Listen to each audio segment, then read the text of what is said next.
Hello guys, स्वागत है आपका सिटीजन सी चैनल पर। और आज आप देखने वाले हो 2024 में ही रिलीज हुई supernatural horror movie the watchers का ब्रेकडाउन, जिसकी राइटर डायरेक्टर हैं Ishana night Shyamalan, M night Shyamalan की बेटी, जो कि इस मूवी के प्रोड्यूसर भी हैं। और ये इशाना की डेब्यू फिल्म है। ये बेस्ड है एम शाइन की सेम नाम की नॉवल पर, जो आई थी 2022 में। देखते हैं इशाना अपने फादर के नक्शे कदमों पर चली है या कुछ और ट्राई किया है। तो चलिए अब ज्यादा देर ना करते हुए जल्दी से स्टोरी स्टार्ट करते हैं।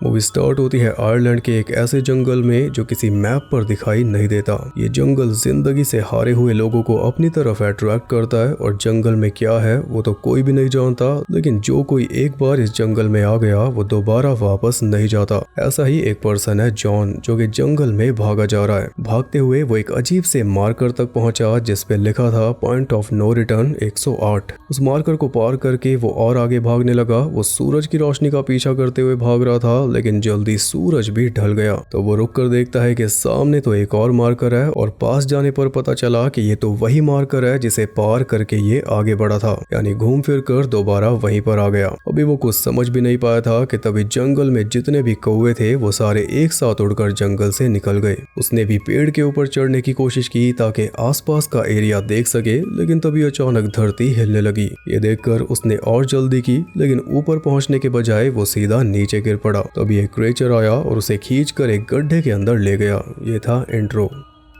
इसके बाद हम एक अमेरिकन लड़की मीना को देखते हैं, जो कि आयरलैंड के शहर गैलवे की एक पेट शॉप में काम करती है। 15 साल पहले आज ही के दिन मीना की मां की डेथ हो गई थी, जिससे ये आज तक उभर नहीं पाई। इसकी एक जुड़वा बहन भी है लूसी, जो इसका हाल चाल पूछती रहती है, लेकिन ना तो ये उससे बात करती है और ना ही उसके बच्चों से। मीना और लूसी ब्रैम स्टोकर की ड्रैकुला का रेफरेंस है। उसमें मीना और लूसी पक्की सहेलियां थी। और सब कुछ छोड़ छाड़ कर ये इतनी दूर आकर बसी है ताकि पास्ट को भुला सके, लेकिन ऐसा होता हुआ नहीं दिख रहा। यहाँ पर टीवी में एक न्यूज चल रही है कि कैसे आयरलैंड के पुराने जंगलों को काटा जा रहा है। 70% जंगल खत्म हो चुके हैं और जो बचे हैं उन्हें भी लगातार खत्म किया जा रहा है। इसके परिणाम घातक होंगे। मीना का बॉस उसे एक बहुत ही इंपॉर्टेंट काम देता है। एक गोल्डन कॉन्योर पैरट को बेलफास्ट के जू तक लेकर जाना है। जाने में पूरा एक दिन लगेगा। मीना राजी हो गई क्योंकि रास्ते में थोड़े बहुत अच्छे नजारे देखने को मिल जाएंगे। पैरट को वो अपने रूम पर ले गई और जू के लिए कल सुबह निकलेगी। पैरट से थोड़ी बातें करती है तो पैरट उसके वर्ड्स कॉपी कर लेता है। तब उसे पता चलता है कि ये तो बोल भी सकता है। मीना के रूम को देखकर हम समझ पा रहे हैं कि इसे स्केच बनाने का शौक है।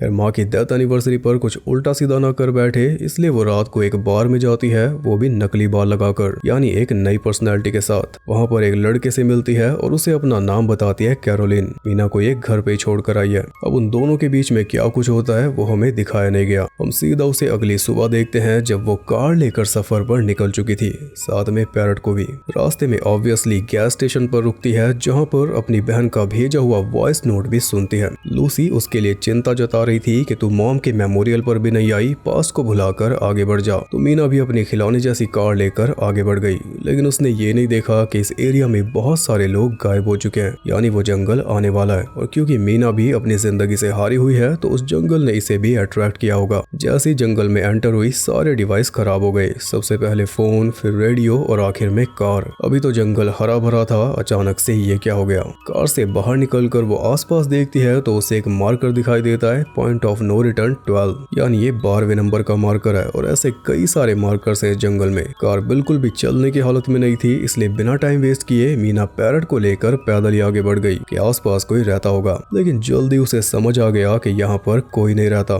तब उसने सोचा कि वापस कार के पास चलते हैं, लेकिन जब पीछे मुड़कर देखा तो ना ही कार दिखी और ना ही कोई रोड, चारों तरफ बस पेड़ ही थे। इधर उधर भाग कर भी देखा लेकिन कोई रास्ता दिखाई नहीं दिया। सूरज भी ढलने वाला था, इसलिए वो आग जलाने की तैयारी करके बैठ गई। आगे क्या होगा कुछ पता नहीं, इसलिए पैरट को उसने नाम दे दिया डार्विन। फिर सूरज ढलते ही सारे कौवे जंगल से निकल गए। धरती कांपी और कुछ आवाज भी आई, जिससे मीना का जीना थोड़ा मुश्किल हो रहा था। और तभी कोई उसके सामने से भागा, जिसे देखकर वो भी पीछे भागी और ऐसे ही पहुंच गई एक बंकर तक। वो एक ओल्ड लेडी थी जिसने मीना को अंदर ले लिया। इसका नाम है मैडलिन और ये वही एक्ट्रेस है जिनका हॉरर मूवीज में बुरा ही हाल रहता है। बंकर को उसने नाम दे रखा था कूप, और उसके साथ 2 लोग और भी थे, कियारा और डैनियल। ये भी मीना की तरह इस जंगल में फंसे हुए हैं। मीना के मन में कई सवाल थे, लेकिन अभी उनके पास टाइम नहीं था। उन तीनों ने मीना को अपने साथ खड़ा कर लिया एक बड़े से मिरर के सामने। बंकर की एक दीवार की जगह पूरा मिरर है, जो कि इनकी तरफ से तो मिरर है लेकिन बाहर से देखो तो ग्लास है। मतलब रात में ये तो बाहर नहीं देख सकते, लेकिन बाहर से इन्हें देखा जा सकता है। और हर रात इन्हें देखने आते हैं वॉचर्स। इस जंगल में रहने वाले क्रिएचर्स जो दिन में धरती के नीचे रहते हैं सनलाइट से बचने के लिए, फिर रात में ऊपर आते हैं इस कूप के अंदर रह रहे इंसानों को देखने। पूरी रात इन्हें देखते हैं, फिर सूरज निकलने से पहले वापस नीचे चले जाते हैं। आज एक नई इंसान ने उन्हें ज्वाइन किया है, इसलिए सब तालियां बजा रहे हैं। अब आप समझे कि सूरज ढलते ही ये जंगल खाली हो जाता है। पक्षी भी जंगल से निकल जाते हैं और इस मनुष्य जंगल में सिर्फ कौवे ही रहते हैं। ये भी हमने देख लिया। जो भी इस कूप के अंदर है वॉचर्स उन पे अटैक नहीं करते, वरना अगर कोई जंगल में रह गया तो वो नहीं बचेगा, जैसा जॉन के साथ हुआ। पूरी रात मीना बैठकर सोचती रही, फिर सुबह होते ही सीधा अपने रास्ते पर चल दी।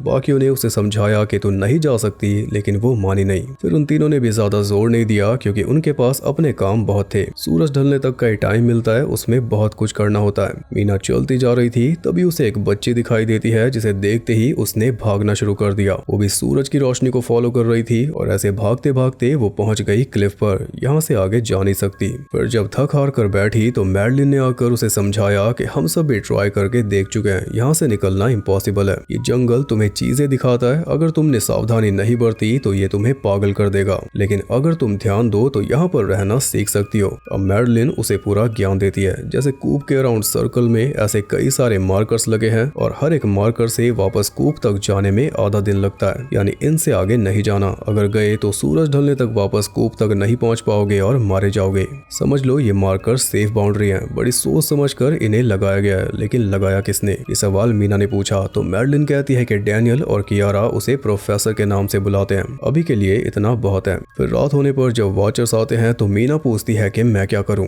जवाब में मैडलिन कहती है कि कुछ नहीं, जैसी हो वैसी रहो। कियारा डांस करने लगी क्योंकि उसका मन कर रहा था, और मीना टीवी देखने लगी। सिर्फ एक ही शो देख सकती है क्योंकि बस उसी की डीवीडी मौजूद है, और वो भी प्रोफेसर की है। तो प्रोफेसर का पता यहाँ से चला, शायद ये बंकर भी उसी ने बनाया होगा। ये रात भी ऐसे ही निकाल दी। फिर सुबह होते ही चारों निकल पड़े। मीना गई कियारा के साथ, जो मीना को आसपास उगी हुई वनस्पति दिखा रही थी और उनकी जानकारी दे रही थी कि कौन सी किस चीज में काम आएगी। इसी बीच कियारा बताती है कि मेरा हस्बैंड 6 दिन पहले हेल्प लाने गया था, लेकिन अभी तक नहीं लौटा, और इसका हस्बैंड है कौन? जॉन, जिसके वापस आने का अब कोई चांस ही नहीं। वो मीना को एक बड़ा सा गड्ढा दिखाती है जिसके अंदर वॉचर्स रहते हैं। जंगल में ऐसे कई सारे गड्ढे हैं और सारे के सारे आपस में कनेक्टेड हैं। धरती के नीचे टनल्स का जाल है जिनमें वॉचर्स दिन के टाइम आराम करते हैं, क्योंकि सनलाइट में वो बाहर नहीं आ सकते।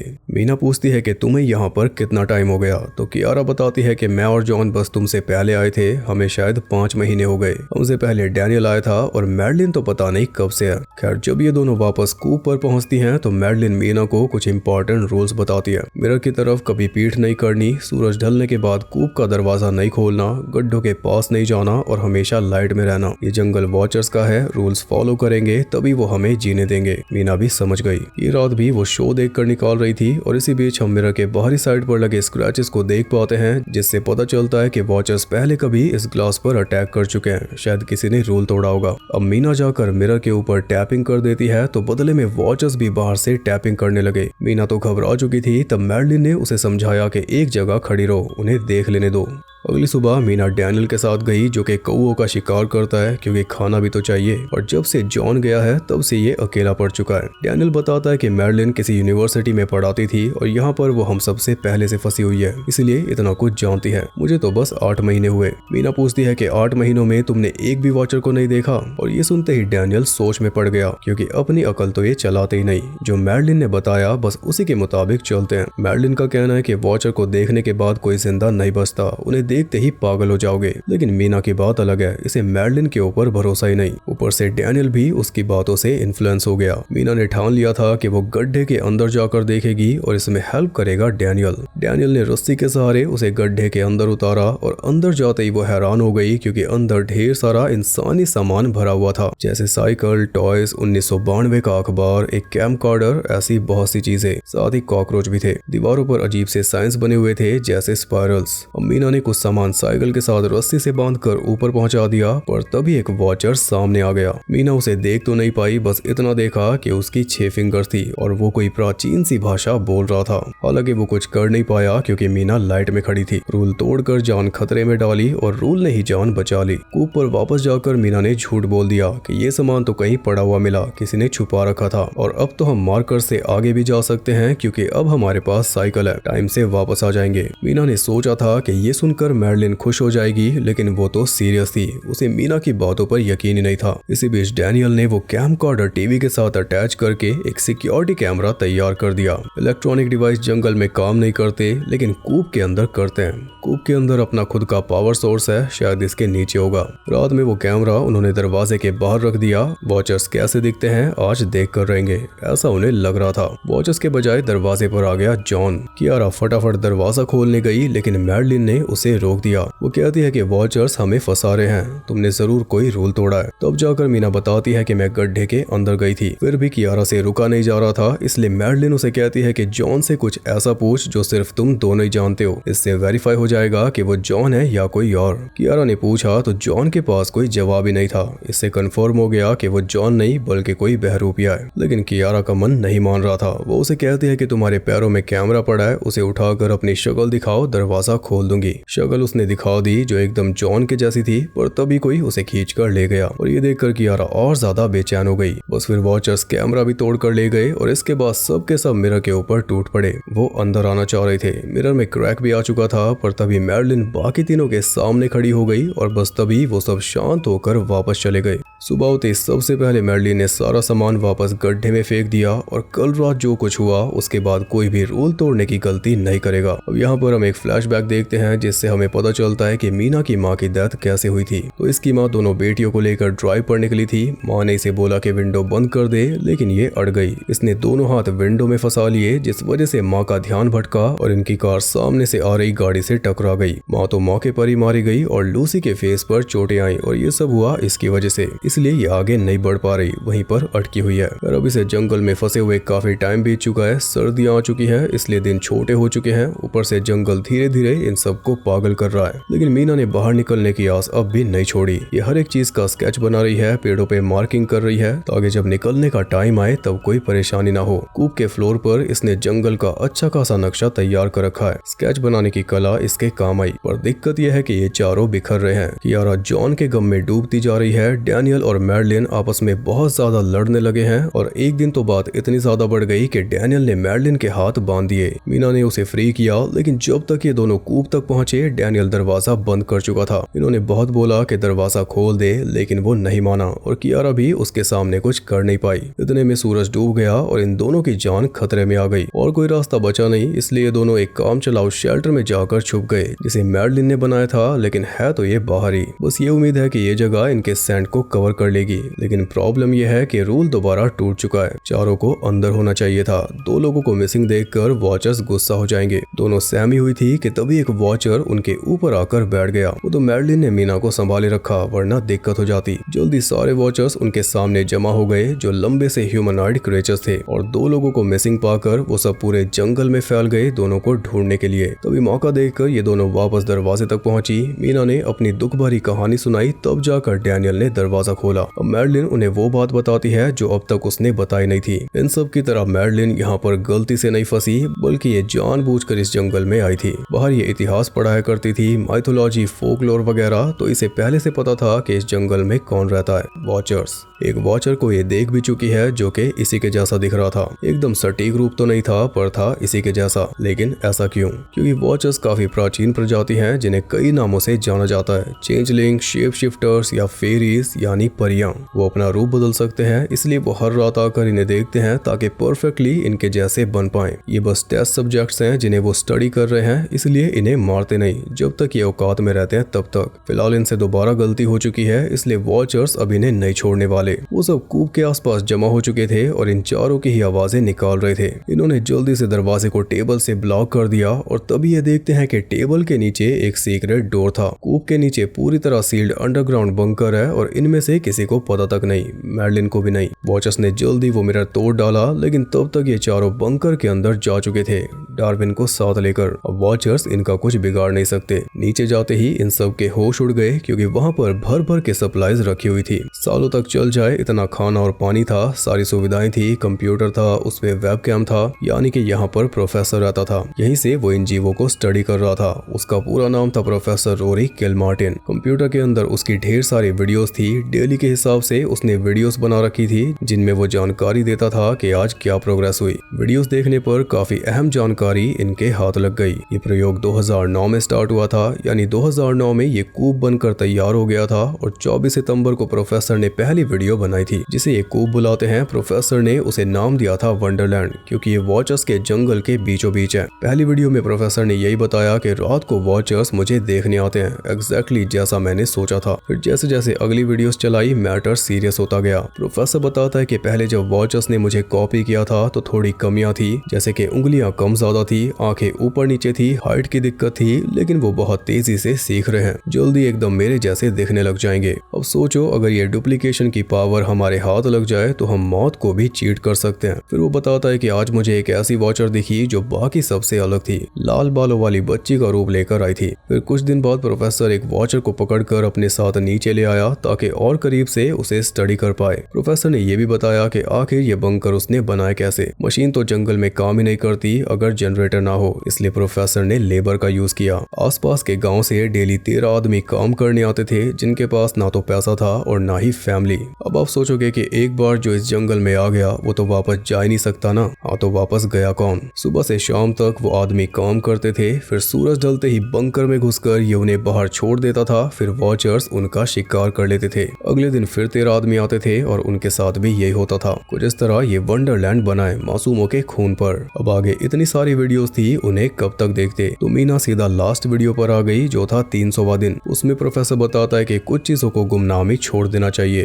क्लियरली वो यहाँ पर आकर पछता रहा था। जिस वॉचर को ये पकड़ कर लाया था वो ऊपर इसका वेट कर रहा है। एक गोली उसे मारेगा, एक अपने आप को, लेकिन पहले वो यहाँ से निकलने का रास्ता बताता है इन केस कोई ये वीडियो देख रहा हो। 134 नंबर मार्कर से आगे जाओगे तो एक रिवर आएगी, वहाँ पर बोट है, उसमें बैठकर निकल जाना। फिर यूनिवर्सिटी के अंदर मेरे ऑफिस में जाना और जितनी भी मेरी रिसर्च है सारी डिस्ट्रॉय कर देना। कुछ चीजें पास्ट में ही रहे तो अच्छा है। बर्ड्स का पीछा करना, बर्ड्स भी उसी रास्ते से बाहर जाती है। इतना बताकर वो ऊपर चला गया। फिर हमें 2 गोली चलने की आवाज आई, एक वॉचर के लिए और एक प्रोफेसर के लिए। ये था प्रोफेसर जिसने बड़े ध्यान से सोच समझ कर ये जगह तैयार की थी वॉचर्स के ऊपर रिसर्च करने के लिए, क्योंकि उसे कोई पर्सनल लालच था, उसकी बातों से पता चलता है। हालांकि आखिर में उसे समझ आ गया कि उससे गलती हो गई। 300 दिन बिताने के बाद रिसर्च का आउटकम यही निकला कि इन वॉचर्स को अकेला छोड़ दो, वरना क्या पता ये जंगल से बाहर निकलकर फेसबुक बना दे। मजाक है। खैर इन चारों के लिए एक फायदा हो गया कि इन्हें बाहर निकलने का रास्ता पता चल गया। सुबह होते ही चारों निकल पड़े। नक्शा दिमाग में छपा हुआ था, पेड़ मार्क किए हुए थे, जिसके चलते वो बड़ी आसानी से 134 नंबर मार्कर तक पहुंच गए। प्रोफेसर ने बोला था बर्ड्स का पीछा करना। बर्ड्स का वेट क्यों करे, इनके पास भी तो एक बर्ड है। उन्होंने डार्विन को फ्री कर दिया। डार्विन अपने आप रास्ता ढूंढने लगा और ये चारों उसके पीछे लग गए। आगे उन्हें एक स्टोन मार्कर मिलता है जिसे देखकर मैडलिन बताती है कि परियों को यहीं पर कैद किया गया था। एक टाइम था जब परियां इंसानों के बीच रहती थी गॉड्स की तरह, लेकिन धीरे धीरे इंसान उनकी पावर से डरने लगा।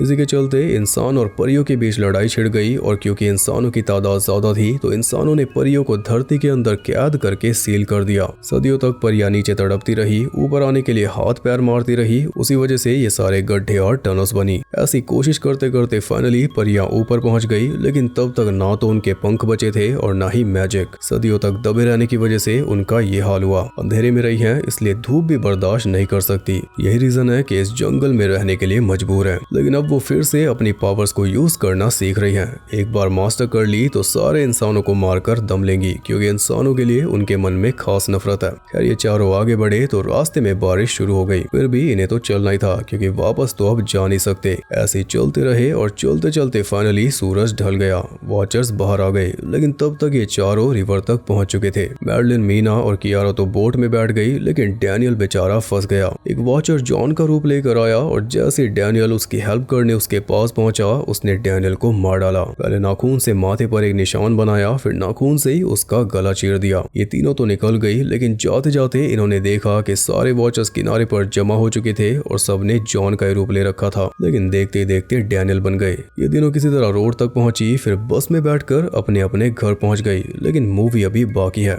अगले दिन यूनिवर्सिटी जाकर मीना प्रोफेसर के ऑफिस में पहुंची, जहां पर उसे और भी कई चीजें पता चली। जैसे इंसान और परियां एक साथ शांति से रहते थे, दोनों बहुत ज्यादा नजदीक थे, और देखते देखते ये नजदीकियां इतनी ज्यादा बढ़ गई कि इंसान और परियों के बीच में संबंध बनने लगे। उससे जो हाइब्रिड बच्चे पैदा हुए, उन्होंने सब कुछ बदल के रख दिया। उनके पास रूप चेंज करने की खास काबिलियत थी। अगर कोई मर जाता तो वो उसका भी रूप ले लेते, जिससे दिक्कतें बढ़ने लगी। फिर जब इंसानों ने परियों को धरती के नीचे कैद कर दिया, उसके बाद उन हाइब्रिड्स का क्या हुआ ये कोई नहीं जानता। ऐसा माना जाता है कि वो खत्म हो गए, लेकिन ये प्रूव नहीं हो पाया। ये मूवी अब बिना बात के कंफ्यूजिंग होती जा रही है। जो लोर इन्होंने तैयार किया है उसमें कई सारे लूप होल्स हैं। जो क्रिएचर्स जंगल में है वो तो रूप बदल सकते हैं ना, फिर तो वो हाइब्रिड हुए, लेकिन कैद किया था परियों को। कभी कहते हैं कि उन क्रिएचर्स के कई नाम है, जैसे चेंजलिंग्स या परियां, यानी परियों के पास भी रूप बदलने की ताकत थी। तो फिर ये हाइब्रिड वाला क्या पॉइंट बना? इनके आने से बात कैसे बिगड़ी? रूप बदलते हुए तो इंसान पहले भी देख रहे होंगे ना परियों को। असल में ये लोर को ठीक से सेट नहीं कर पाए। पहले इन्होंने परियों के लिए सेटअप तैयार किया,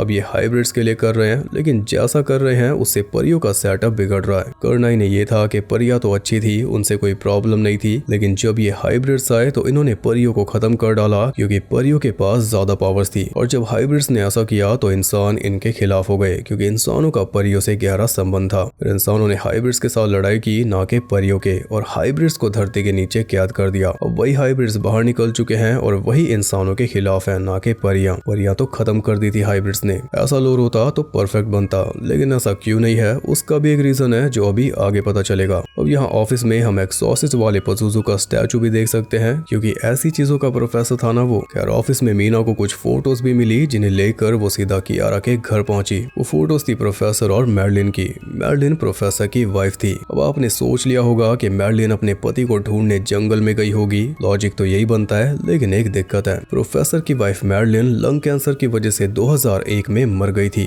तो फिर जो मैडलिन इनके साथ जंगल से बाहर आई है वो कौन है? वॉचर। वही वॉचर जिसे प्रोफेसर नीचे बंकर में लेकर आया था। प्रोफेसर की बात आपको याद ही होगी। अगर ये डुप्लीकेशन की पावर हमारे हाथ लग जाए तो हम मौत को भी चीट कर पाएंगे। यही उसकी पूरी रिसर्च का मकसद था, अपनी मरी हुई वाइफ का डुप्लीकेट तैयार करना। वॉचर को उसने मैडलिन की वीडियोस दिखाई होंगी, क्योंकि कैमकॉर्डर भी था वहाँ पे। कुछ इस तरह वॉचर ने मैडलिन का रूप लिया, लेकिन फिर प्रोफेसर को एहसास हुआ कि भले ही इसने मैडलिन का रूप ले लिया, पर अंदर से तो वॉचर ही है, इंसानों से नफरत करने वाला। उसके पास अपना दिमाग है, मैडलिन का नहीं। प्रोफेसर मौत को चीट नहीं कर पाया, इसलिए आखिर में उसने डिसाइड किया कि पहले वॉचर को मारेगा फिर खुद को। लेकिन ये प्लान भी उसका फेल हो गया। जो गोली उसने वॉचर के ऊपर चलाई होगी, वॉचर उससे बच गया होगा। फिर दूसरी गोली चलाई होगी वॉचर ने, जिससे प्रोफेसर नहीं बच पाया। प्रोफेसर को तो यही लगता था कि स्टडी वो कर रहा है, जबकि असल में स्टडी वॉचर कर रहा था। वो प्रोफेसर को एकदम अच्छे से जान चुका था, और सेम यही हुआ इनके साथ। मैडलिन के रूप में वो इन सब को करीब से स्टडी करता रहा। अब सवाल ये उठता है कि वॉचर्स तो दिन की रोशनी में निकल ही नहीं सकते, फिर मैडलिन बना वॉचर दिन में कैसे घूम रहा था? क्योंकि वो परी नहीं बल्कि एक हाइब्रिड है, इंसान और परी का बच्चा।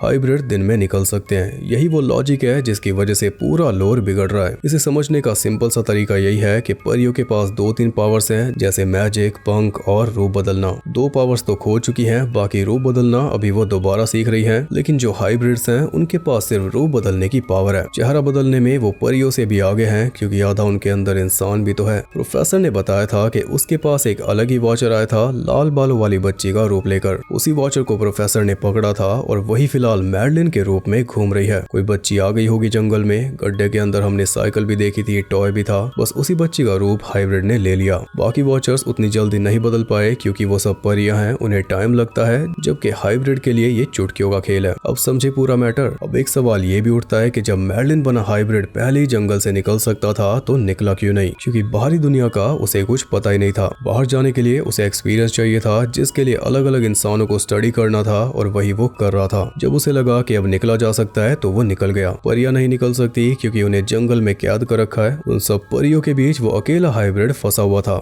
गलती से दब गया होगा नीचे। लेकिन इसका मतलब यह है कि बाकी हाइब्रिड्स इंसानों के बीच ही घूम रहे हैं। आई होप आप समझे होंगे मैं क्या समझाना चाह रहा हूँ। मूवी का तो छोड़ ही दो, इसका तो बुरा ही हाल है। खैर मीना ग्लास के सामने खड़ी हो गई क्योंकि उसे यकीन था कि मैडलिन बना हाइब्रिड जरूर आएगा। घर के अंदर कई सारे कॉकरोच दिखाई दे रहे थे जो हमें और कहां पर दिखे थे, गड्ढे में, यानी कुछ गड़बड़ है। अचानक एक कार आती है जिसमें से निकली कियारा, यानी जो मीना के साथ अंदर है वो है कियारा के रूप में हाइब्रिड। जैसे ही कियारा अंदर आई, हाइब्रिड उसके पास पहुंच गया और यहाँ पर हम थोड़ी देर के लिए उसका असली रूप देख पाए। परियां लंबी है और ये छोटा है। जॉन का रूप लेकर उसने कियारा को नॉक कर दिया। फिर वो मीना के ऊपर टूट पड़ा। वो बोल रहा था कि कभी हम गॉड्स की तरह थे, इंसानों की वजह से हमारा ये हाल हो गया। अबे तू थोड़ी था, वो तो परियां थी। ये किस गलत फहमी का शिकार है? मतलब कि इसे पता ही नहीं कि ये आधा इंसान है। इसे लगता है कि मीना के बगैर ये जंगल से निकल ही नहीं पाता। ये भी खुद को परी समझता है। हालांकि परियां इसके साथ बुरा बर्ताव करती थी क्योंकि ये सबसे अलग था। जन्म के बाद इसे नाम मिला था आयन रॉकटॉन, द स्ट्रेंज वन। अब ये चाहता है कि मीना को मारकर उसकी लाइफ जिए, लेकिन मीना ने एक ही पल में उसका सारा भ्रम तोड़ डाला। मीना ने बता दिया कि तू कोई परी नहीं बल्कि एक हाइब्रिड है, तभी तो दिन में चल सकता है और तभी तो जंगल से बाहर निकल पाया। तेरे अंदर एक इंसानी पार्ट भी है, तभी तू कूप के अंदर हम तीनों को बचा रहा था। तेरे अंदर वो सारी फीलिंग्स है जो एक इंसान के अंदर होती है। तेरे जैसे दुनिया में और भी हैं, उन्हें ढूंढ लेगा तो अकेले नहीं रहना पड़ेगा। कोई तुझे अजीब नहीं बोलेगा, तुझे बस अपने जैसा कोई चाहिए। इंसानों से नफरत करना छोड़ दे क्योंकि तू खुद आधा इंसान है। ये सब सुनकर उसे सच्चाई का एहसास हो गया और उसके पंख निकल आए। अरे यार ये मूवी, ये करके इन्होंने फिर से लोर की ऐसी तैसी कर दी। पंख भी निकल आए। अब परियों में और इसमें क्या फर्क बचा है? मैजिक भी सीख जाएगा डायनामो के पास जाके। परियां ला नहीं पा रही अपने पंख वापस, इसके निकल आए। मीना के आगे वो उड़कर वहां से चला गया। इसके बाद हम मीना को देखते हैं अपनी जुड़वा बहन लूसी के साथ। लूसी के फेस पर आज भी उस एक्सीडेंट का निशान है। मीना ने लूसी को सब कुछ बता दिया। मीना को लगता है कि वो हाइब्रिड आज भी इस पे नजर रखता है और इसे एकदम ठीक लगता है क्योंकि अभी भी वो नीचे खड़ा है उसी लाल बाल वाली लड़की के रूप में। एक काम बताया था वो भी नहीं हो रहा, इससे यहीं भटक रहा है यार। इसी के साथ ये मूवी खत्म होती है। तो मूवी के बारे में क्या बोला जाए? किसी तरह मैंने हर एक चीज की सेंस बना दी है, लेकिन अगर फिर भी अच्छे से दिमाग लगाकर सोचा जाए तो अब भी लूप होल्स मिल जाएंगे, पर रहने दो, कोई फायदा नहीं। कोई सीन तो इसमें ऐसे डाला गया है जैसे देखते ही हमारे इमोशंस फट जाएंगे। एक वो लूसी के फेस पे निशान दिखाए, फिर आखिर में वो लाल बाल वाली बच्ची दिखाई कि बस पागल हो जाएंगे देखते ही, लेकिन ऐसा नहीं होता। मूवी में कुछ डिटेलिंग भी की गई है, जैसे कि मैडलिन के एक्सप्रेशंस और रिएक्शंस। अगर आप स्टार्टिंग से नोटिस करोगे तो आपको पता चल जाएगा कि वो एक वॉचर है। जब वो बोट में बैठी या बस में बैठी तब भी उसका मुंह देखने लायक था क्योंकि वो उसका पहली बार था। अगर डायरेक्शन की बात की जाए तो ईशाना ने सेम अपने फादर वाला स्टाइल अपनाया है, कोई भी देखकर समझ जाएगा। और ये कोई बुरी बात नहीं है, ईशाना ने अपने फादर से ही सीखा है। असिस्टेंट डायरेक्टर रह चुकी है ओल्ड में, तो ये भी स्वाभाविक है। आखिर में एक ट्विस्ट भी दिया कि मैडलिन एक हाइब्रिड है, लेकिन वो कुछ खास नहीं था। शामलान वाली बात नहीं बनी। इस मूवी को लेकर कुछ विवाद भी चल रहे हैं। सबसे पहला तो नेपोटिज्म वाला है जिसपे ईशाना बोल चुकी है, लेकिन उससे बड़ा विवाद भी चल रहा है। लोग कह रहे हैं कि ये मूवी फ्रॉम सीरीज की कॉपी है क्योंकि कॉन्सेप्ट सिमिलर है, और इस पे अभी तक किसी ने कोई जवाब नहीं दिया। अब देखा जाए तो फ्रॉम बनने की शुरुआत हुई थी 2018 में और इस मूवी के बनने की शुरुआत हुई थी 2023 में। फ्रॉम का पहला सीजन 20 फरवरी 2022 को आया था और 12 मई 2022 को नॉवल आई थी जिस पे ये मूवी बेस्ड है। बाकी आप देख लो जैसा आपको ठीक लगे। $30 मिलियन में श्यामलाल ने ये मूवी वार्नर ब्रदर्स को बेच दी थी और ये कमा पाई सिर्फ 32.2 मिलियन, यानी फ्लॉप।